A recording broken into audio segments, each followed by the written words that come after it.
they literally have to unmake themselves and not focus on what they have made to be able to make something more and beyond that. And that requires a coach to guide them down that path. Have you ever wondered if the very skills and mindsets that got you where you are now actually holding you back from what's next? In today's episode, we're tackling that head on with Dr. Ravi Iyer, a top performing entrepreneur, physician, author, and leadership coach with decades of experience helping high achievers break through their own limits. Ravi will share why your past achievements can actually become obstacles, how to recognize when you've hit a success trap, and what it truly takes to shift your mindset for monumental growth. Plus, you'll get practical advice for mastering focus amidst daily chaos and even some unexpected leadership insights from Ravi's experience training elite dogs. As always, if you found value from this content, please like and subscribe. And if you love this episode, please go to ratethispodcast.com/beyondfulfillment and leave a review. All right, Dr. Ravi Iyer, welcome to Beyond Fulfillment. Thank you, David. Looking forward to this conversation. Absolutely. Okay, so let's get right into it. So, Dr. Ravi, how has your experience working with high-performing individuals shaped your understanding of what truly drives entrepreneurial success beyond just hard work? So, high performing individuals have already a track record of success. And what is a uniquely common trait is that track record has brought them to the point where they can no longer progress beyond that. That is, whatever got them to where they are is not going to be able to take them to the next level. And the same skills and strategies and mindset and thought process that determined their arrival at this point now has to be retired. It has to be taken out, and a new framework of themselves and the world they live in and how they see themselves has to be crafted. The problem is that they cannot create that new framework by themselves because their past prevents them from seeing the future, because everything that they see is through the lens of their past, and that lens distorts what they see such that they cannot see a future that is not contaminated by their past. For that, they need an outside coach. They need someone who can come and deconstruct them in a way. The other thing that's often a common feature of high performance people is they are justifiably proud of where they are. They are justifiably because they have all the evidence.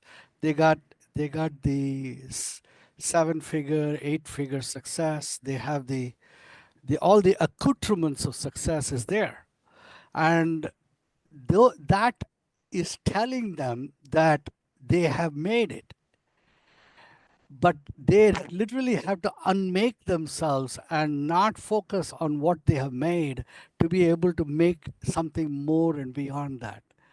And that requires a coach to guide them down that path. So that is the common feature I see in all high performance. This this phenomenal potential to really perform that is completely blocked by the very success that brought them to that point. And so now you have to deconstruct it and show them a way forward so that the same drive that brought them here can be unleashed to a new horizon and a new path. And that's what I do. Okay.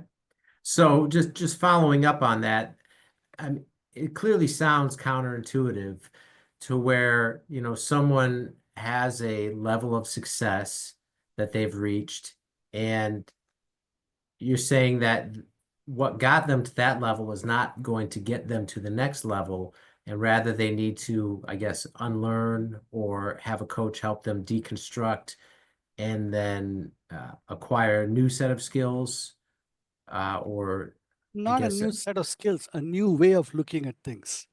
a new way of looking at things. Okay. S- Because the skills are not the issue, it is the vision that is the issue. It is like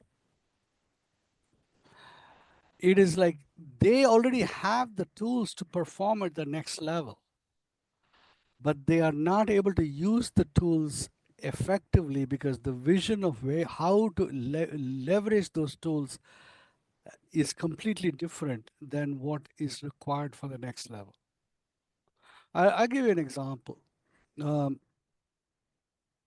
most people, they get to their level of success with the belief that resources are limited and therefore they have to acquire resources. They have to grab it, use it, recognize an opportunity and grab it before it disappears. And they are very good at that. But once you are very good at garnering all the resources, your performance level is no different than a top level predator in the wild that has captured a tract of land on the Serengeti Plains and is ruling it completely unopposed. To really go to the next level, this predator has to open up the boundaries of its land to invite people. And to do that, the predator has to start thinking of marshaling and husbanding its property rather than pillaging and using its property. Hmm. I'm giving a very, very crude example from the animal world in a very allegorical way. Think about it for a CEO. He has dominated the marketplace. He's now the undominatable, like incontrovertible monopoly in that area. To grow beyond that, he's actually going to have to stop behaving like a monopoly. He's going to have to open his marketplace, get some people in, and actually collaborate with other partners that are potentially competitors, but in a way that they can rule a shared environment. He still has to manage that interaction in a way that preserves his strength without giving it away, but he has to now weave collaboration with his competitors. That will truly allow him to dominate because no technology can completely rule the enterprise forever and ever. New things will come up, a startup will come up that will completely disrupt the entire environment. That is what I tell people, that you gotta be able to actually use a different vision for the way in which you husband resources. I'm using just one example. If you have Okay. and but I'm using the example of someone who has risen to the top with the mindset that resources are finite objects bound by time and space that he has to control, and from there he has to move to a new mindset where he sees that resources are something that he creates by creating a space where the resources can emerge. And at that point, he stops being a consumer of resources. He starts becoming a creator of resources. You were going to say something. Yeah. So you're saying that someone's past kind of can blind them from the ability to see this, that they need to Yeah. deconstruct. Yeah. Okay. So how does someone know, like you said, right? These high performers that have achieved this level of success, how does someone know when they need to deconstruct and change this lens to go to the next level?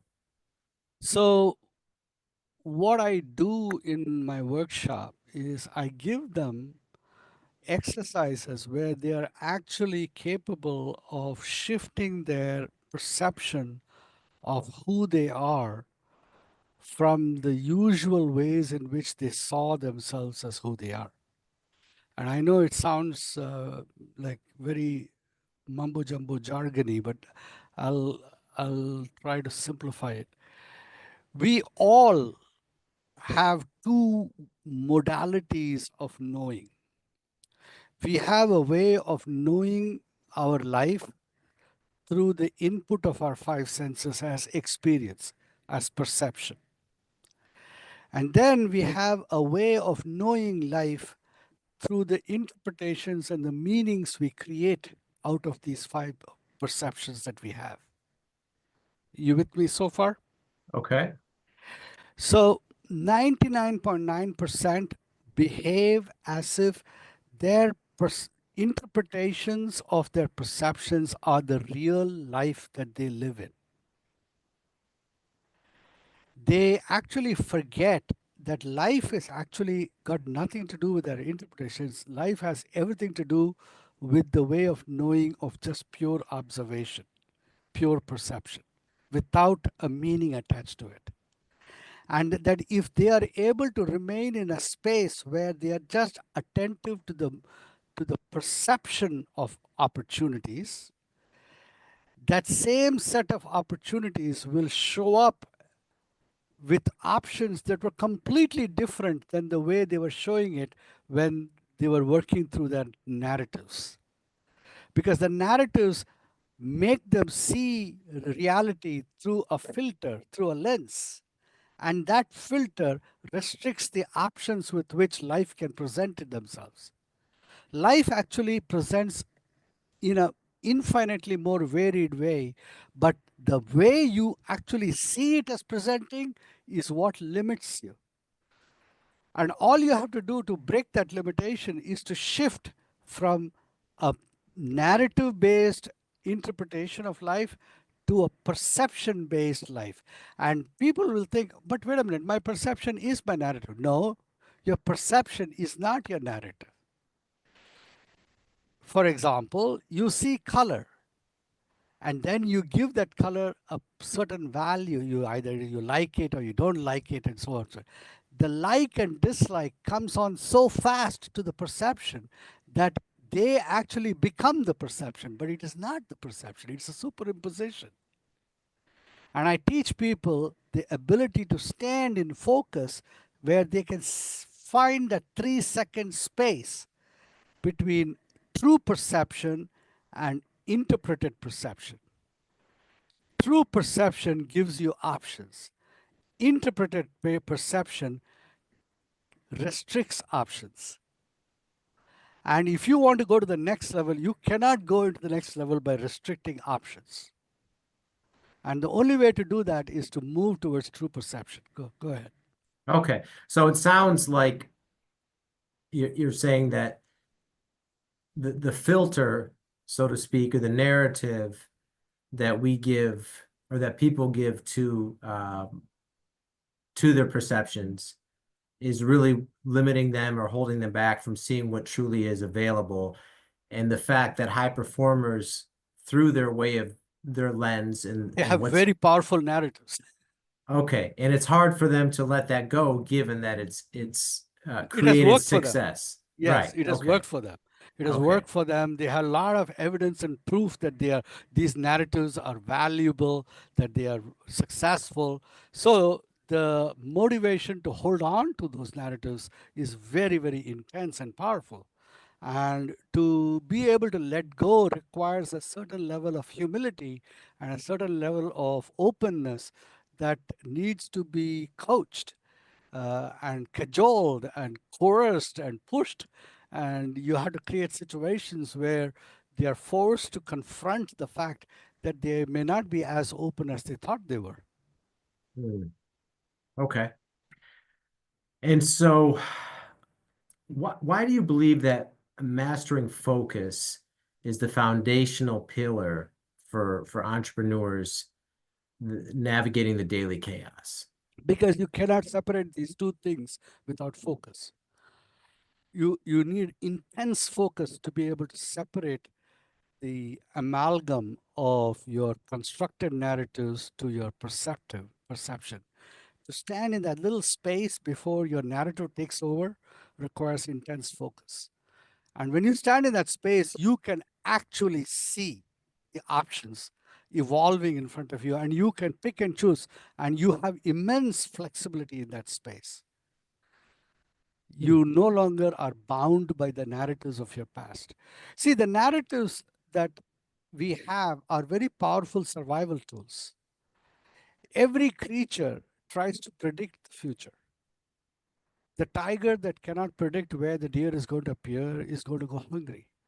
The deer that cannot predict where the tiger is going to appear is going to get eaten. So, prediction, the ability and the desire for prediction exists in all creatures, from the lowest amoeba to the highest human. Every Wall Street journal, every Wall Street banker is trying to predict the next 5 minutes. The homeless hobo is trying to predict the next 5 minutes. So, this desire to predict, it comes from two things: the desire to capture an advantage for yourself and to avoid a disadvantage.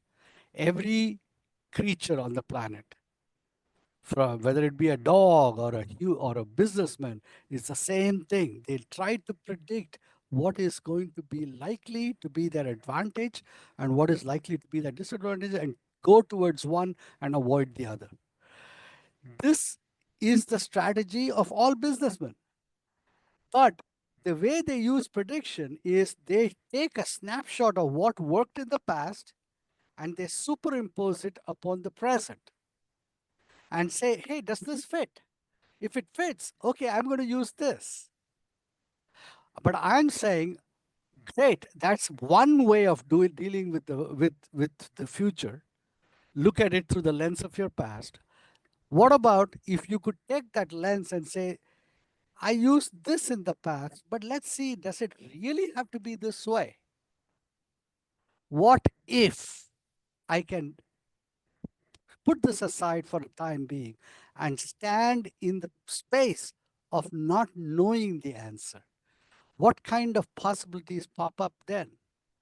And every CEO has to have the space in his life to be able to do that. And for that, you need focus. Okay, And when, so what are yeah, go some ahead. what are some practical ways that entrepreneurs can train their mind to be able to focus and It and begins with 5 minutes a day, just like you go to the gym to build up muscle. You want to build your lats, you want to build your shoulders, you want to build your biceps, you want to build your legs. You got to devote some time, resources, and energy to it. Like that, you got to devote some time. You got to take some time out of your day. Start with 5 minutes and start with focusing on one thing. For example, the Japanese tea ceremony is an entire exercise on conscious focus. Focus on the mechanism of making tea, preparing the utensils, you know, eliciting the aroma of the tea, experiencing it by perception without getting an interpretation. And in this way, you develop the ability to pay attention to your present situation. You start with 5 minutes. You can use anything that you do and start paying attention to it. I had executives say, you know what? I had them actually take a few crystals of sugar and put it on their tongue. And I say, focus on just taste of that crystal of sugar on your tongue. And they'll come back and say, you know what? I have never ever tasted sugar like the way you did. For the first time, I'm being aware of it. and you're saying whatever you choose for in that case the sugar, you're saying start with intense focus on that for beginning with 5 minutes. Is that what you're Yeah, saying is a just way? 5 minutes, and you'll find it spilling over into other activities. You will find yourself being able to go through life. As you go along the way, you will find, just like a muscle that you build, you will find yourself developing stamina, being able to focus on, laser focus on one set of issues with, to the cut out the distracting noise and be able to let that occupy your entire consciousness. It's critical skill for any person in business to be able to do that. Okay. All right. And how does the success trap manifest for entrepreneurs? And what are some of the early warning signs? Whenever you have an entrepreneur who says that I consistently find myself hiring the same kind of employee, or I find myself escalating to a particular level, but I'm not able to break through this particular income barrier or this particular performance metric.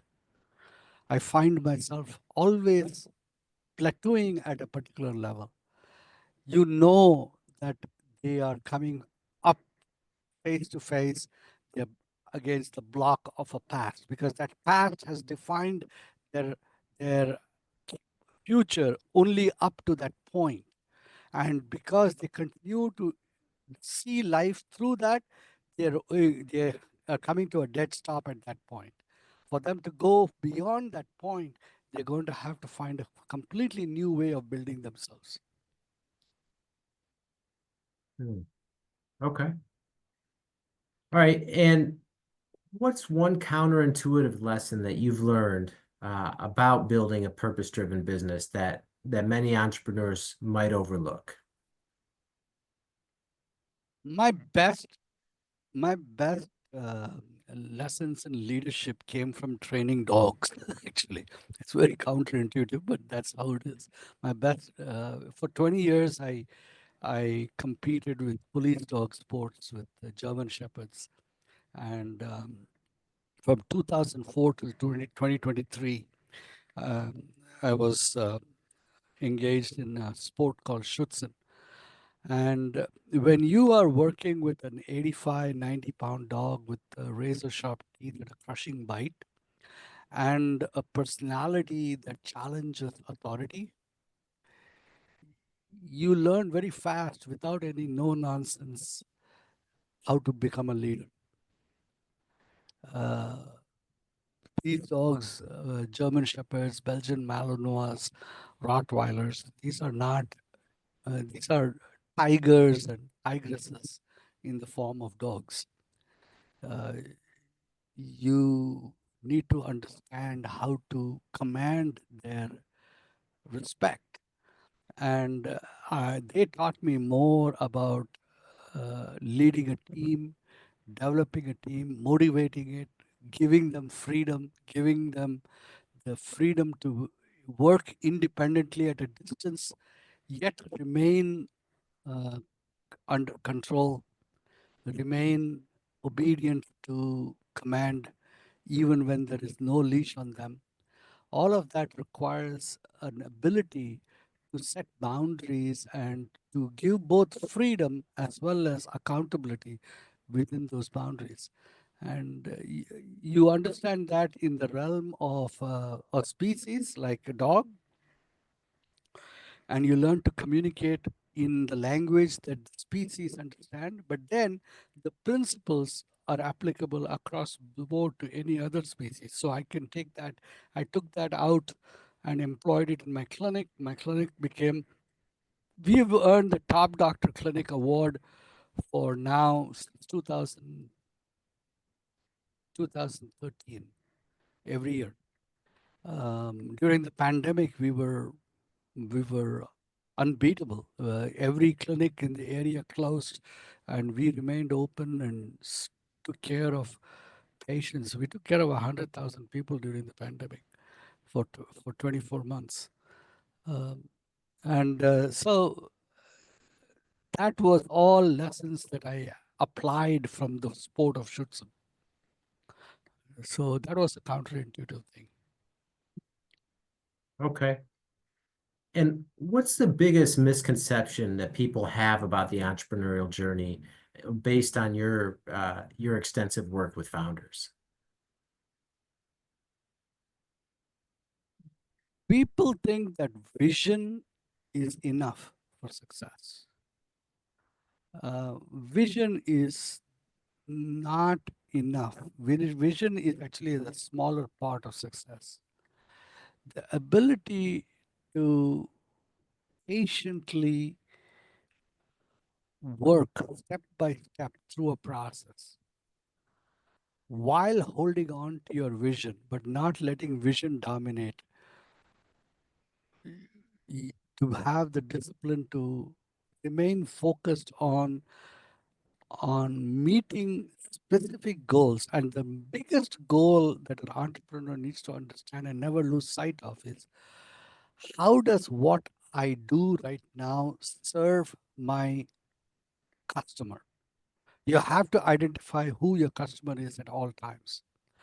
The name and shape of the customer may change from an external customer to an internal customer, but each time you have to ask, how do I serve this person? How do I make that person's life better? And it has to be made on the terms of the customer, not your terms. You can't come around and say, oh, I'm going to come and make your life better because you need this. That's arrogance. You need to figure out what customer wants.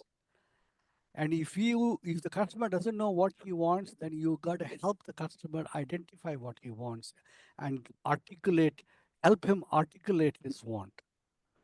And then out of that articulation, you have to come forward and meet that at the place where the customer is. So entrepreneurs are great at passion and vision. They are not so great at service. And this is what determines who serves customer, and success comes to the person who serves. Love that. Okay. And Dr. Ravi, if people want to find out more about your work, your coaching, your speaking, all that type of stuff, what's the best way people can reach out to you online? My website, www dot D as in David, R as in Robert, I as in India, Y as in yellow, ER, my last name, IYER, driyer.com. That will take you to an umbrella website that puts everything. You can reach me at everything that I do is in that website. The books I write, talks I give, the TED talks I've given, uh, you know, the coaching. Uh, you want to book a call with me, you can just go and click on the link and book a call and discover what we can do together and whether or not it's something that we can work, and we are off to the races after that. All right. And we'll link that in the show notes for everyone. Yep. All right. Well, Dr. Ravi, thank you so much for taking the time to be here and sharing all this wisdom from your journey and the work that you do with our audience. We greatly appreciate it.